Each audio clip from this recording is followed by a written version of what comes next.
रहता है। और इस बीच में बड़ी खबर आपको बता दें, जहां पर आरएलपी यानी कि हनुमान बेनीवाल की पार्टी और आजाद समाज पार्टी का गठबंधन हो गया है। जी हां, हनुमान बेनीवाल और चंद्रशेखर ने ऐलान ये किया है कि इस बार साथ मिलकर विधानसभा चुनाव लड़ेंगे। तो हनुमान बेनीवाल की वैसे भी सत्ता संकल्प यात्रा चल रही थी और इस बीच में ये बड़ी खबर भी है, आरएलपी और चंद्रशेखर आजाद, भीम आर्मी चीफ चंद्रशेखर आजाद इस बार दोनों एक साथ चुनावी जंग में कमर कस के चुनावी मैदान में उतरेंगे, बिसात बिछाने की कोशिश करेंगे और जीत दर्ज करने की तरफ ये दोनों का गठबंधन कितना कामयाब होता है ये भी देखेंगे।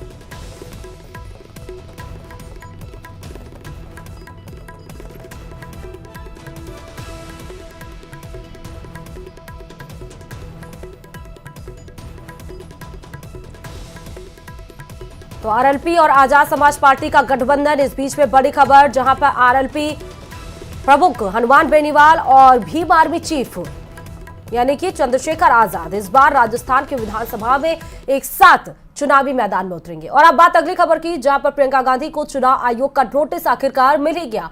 चुनाव आयोग ने कारण बताओ नोटिस भेजा है प्रियंका गांधी वाड्रा को, और इस बीच में इसलिए क्योंकि आदर्श आचार संहिता के उल्लंघन का आरोप बीजेपी की तरफ से लगातार लगाया जा रहा था।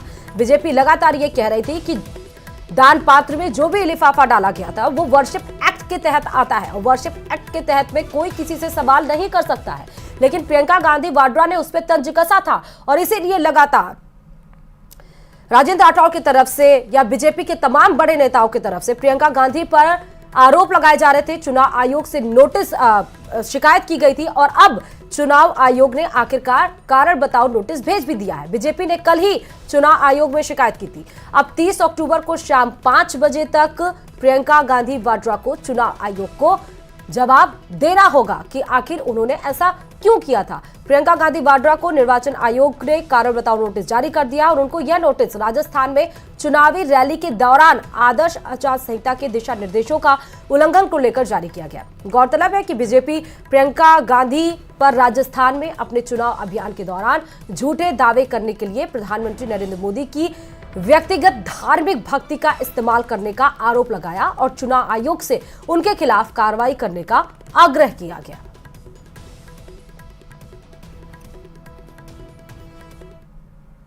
और अब खबरों में आगे बढ़ते हुए बताते चले कि आज PM Modi India mobile Congress event की शुरुआत करेंगे। 3 दिवसीय इवेंट दिल्ली के प्रगति मैदान में हो रहा है। टेक्नोलॉजी लवर्स के लिए ये इवेंट सबसे खास है, जिसमें नए इनोवेशंस के साथ बेहतर नेटवर्किंग और टेलीकॉम सेक्टर को लेकर कई बड़ी घोषणाएं हो सकती हैं। ये इवेंट 27 अक्टूबर से लेकर 29 अक्टूबर तक चलेगा, यानी कि 2 दिन का ये इवेंट मान सकते हैं आप। इस इवेंट में दुनिया भर से 31 देशों के प्रतिनिधि डेलीगेट्स इसमें हिस्सा लेंगे। तो 31 देशों के रिप्रेजेंटेटिव्स इसमें हिस्सा लेंगे।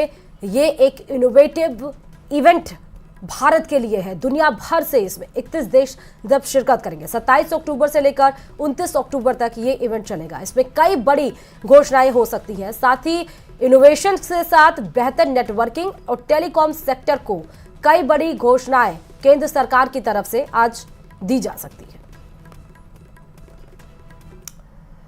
तो वहीं वैभव गहलोत यानी अशोक गहलोत के बेटे भी ईडी की आंच से बच नहीं पाए। ईडी के सामने आज उन्हें फिलहाल पेश होना था, लेकिन वैभव गहलोत ईडी के सामने पेश नहीं होंगे।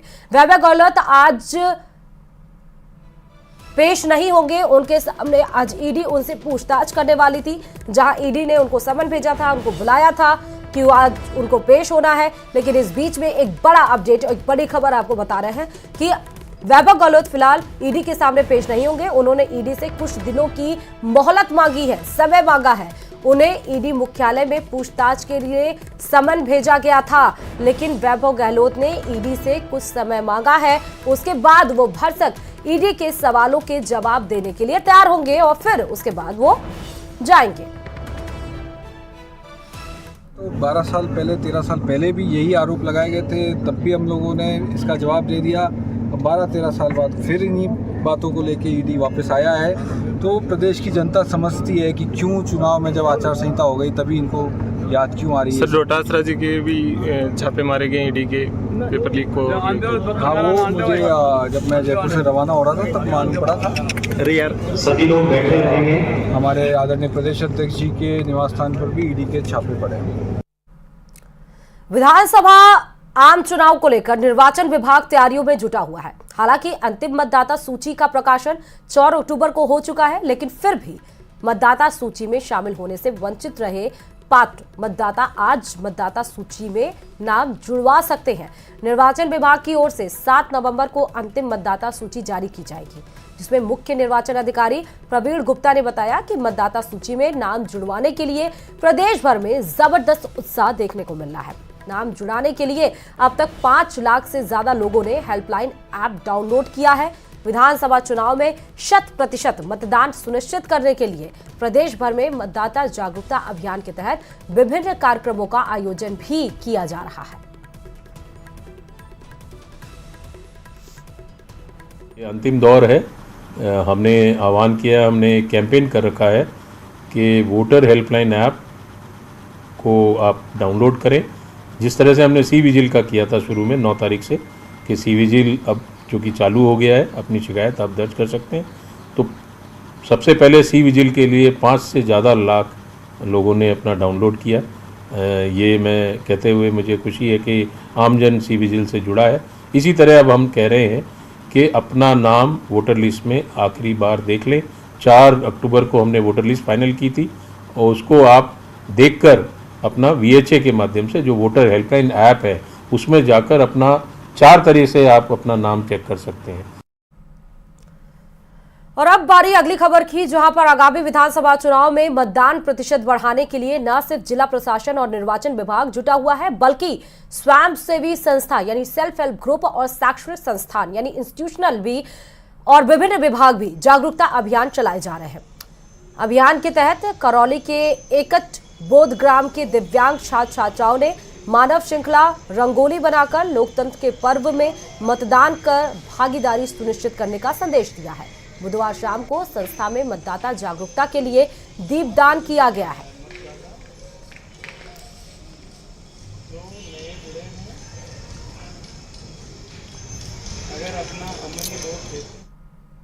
और इस बीच खबर है टोंक से, जहां पर बदमाशों के हौसले बुलंद होते जा रहे हैं।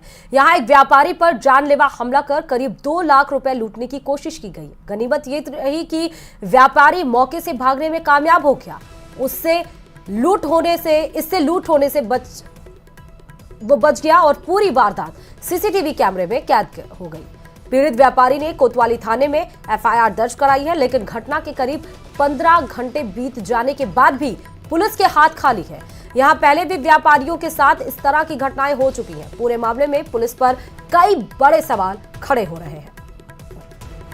तो ये तस्वीरें भी हम आपको दिखा रहे हैं कि सीसीटीवी फुटेज की ये तस्वीरें हैं, जिसमें आप देखिए कि किस तरीके से लूटने की कोशिश की जा रही थी व्यापारी को, लेकिन गनीमत ये रही कि वो भाग निकला बाइक से। लेकिन सबसे बड़ा सवाल ये है कि 15 घंटे बीत जाने के बाद भी, सीसीटीवी फुटेज आने के सामने के बाद भी पुलिस इन बदमाशों को पकड़ तक नहीं पाई, जबकि इन्हीं इलाके में तमाम ऐसे व्यापारियों के साथ लूटपाट की वारदातें हो चुकी हैं।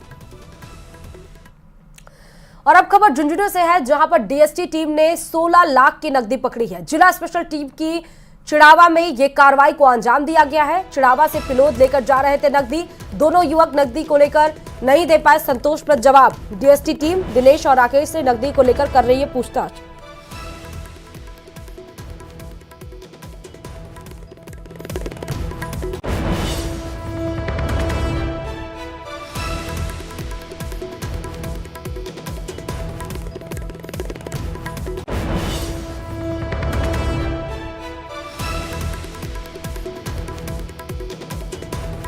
तो झुंझुनू के चिड़ावा से ये बड़ी खबर आपको बता रहे हैं, जहां इस जिला स्पेशल टीम की एक बड़ी खबर और एक बड़ी कार्रवाई को अंजाम दिया गया है। शख्स को गिरफ्तार भी कर लिया गया है और दोनों युवकों के द्वारा नकदी कहां से आई है, इतने रकम कहां से वो लेकर आ रहे थे, कहां को जा रहे थे, इस सब पर जब सवाल पूछे गए तो उस पर संतोषप्रद जवाब नहीं दिया गया। भरसक अब पुलिस अपने तरीके से कार्रवाई को अंजाम देगी। और अब बात कोटा से बड़ी खबर की, जहां पर कोचिंग नगरी में लगातार जानलेवा डेंगू का कहर बनता जा रहा है। 2 दिन में डेंगू संदिग्ध 2 महिलाओं की मौत हो चुकी है, जिसमें चिकित्सा विभाग ने दोनों के मौतों की फिलहाल पुष्टि अभी नहीं की है। 24 घंटे में डेंगू के 15 मरीज भी सामने आए हैं।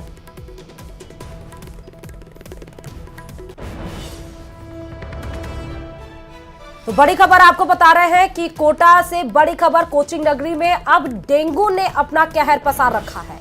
जानलेवा बनता जा रहा है डेंगू, यहां तक कि स्वास्थ्य विभाग लगातार डेंगू को कंट्रोल करने के लिए एक्शंस ले रहे हैं, लेकिन एक्शंस फेल होते हुए नजर आ रहे हैं, क्योंकि 2 दिन में डेंगू संदिग्ध 2 महिलाओं की मौत हो चुकी है। चिकित्सा विभाग ने नहीं की है दोनों की मौत की पुष्टि। 24 घंटे में डेंगू के 15 नए मरीज सामने आए हैं। हालांकि लार्वा एक्टिविटीज लगातार स्वास्थ्य विभाग की तरफ से की जा रही है, लेकिन अब जितनी तेजी से संख्या बढ़ रही है, उस एक टफ चैलेंज अब स्वास्थ्य महकमे के सामने भी खड़ा हो गया है कि किस तरह डेंगू के प्रकोप से जनता को बचाया जाए। और इसी बड़ी खबर के साथ सुप्रभात राजस्थान में फिलहाल इतना ही। और खबरों के लिए देखते रहिए न्यूज़ 18 राजस्थान।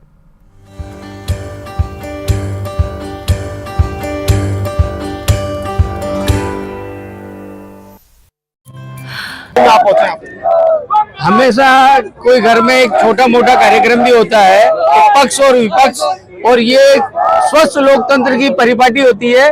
पक्ष भी होता है तो विपक्ष भी होता है। तो कुछ लोगों को विरोध किया है, लेकिन वो हमारे कोई भाई है, वो भी इसी मिशन में जुड़ेंगे। और भारतीय जनता पार्टी का आंकड़ा पिछली बार निर्दलीय से 49,000 और कांग्रेस से 72,000 था। इस बार हम कांग्रेस को 1 लाख मतों से पछाड़ेंगे। जब से बीजेपी ने अपने उम्मीदवारों की लिस्ट जारी की है, परिवार में कलह के बादल छटने का नाम नहीं ले रहे हैं। इसी कड़ी में झालावाड़ का नाम भी शामिल है, जहां भाजपा प्रत्याशी और वर्तमान विधायक कालूराम मेघवाल का विरोध इस इलाके के कई गांवों में देखने को मिला। हरनीखेड़ा गांव के नजदीक लोगों ने नारेबाजी कर उनका विरोध किया। लोगों का आरोप है कि विधायक कालूराम मेघवाल ने क्षेत्र की समस्याओं की अनदेखी की है। चुनाव से पहले राजनीतिक दलों में गहमा गहमी का दौर जारी है। दावे वादों के बीच रूठने का और मनाने का सिलसिला भी भारी है, लेकिन इन सब के बीच 3 दिसंबर को साफ होगा कौन सबसे बड़ा खिलाड़ी है। Bureau report, news 18 Rajasthan.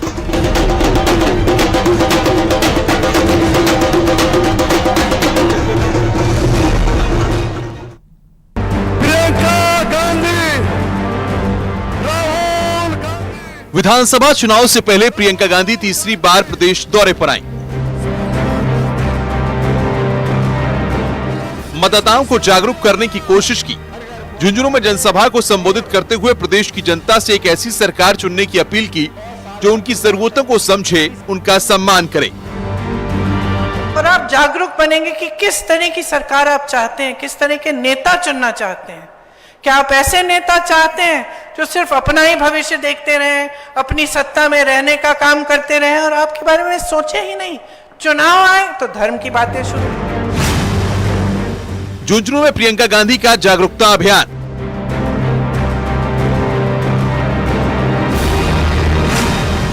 मतदाताओं से सरकार चुनते वक्त सावधान रहने की अपील। ऐसा नेता इस प्रदेश को चला रहा है जो आपके भविष्य के बारे में सोचे नहीं। आप कितनी भी पढ़ाई कर लें, आपको जॉब नहीं मिलेगा। झुंझुनू में जनसभा के दौरान प्रियंका गांधी मतदाताओं को जागरूक करती नजर आई। 25 तारीख को प्रदेश में मतदान से पहले उनका यह तीसरा दौरा है। जनसभा से पहले प्रियंका ने शीशराम ओला की प्रतिमा के अनावरण कार्यक्रम में हिस्सा लिया। मंच पर उनका जोरदार स्वागत भी हुआ।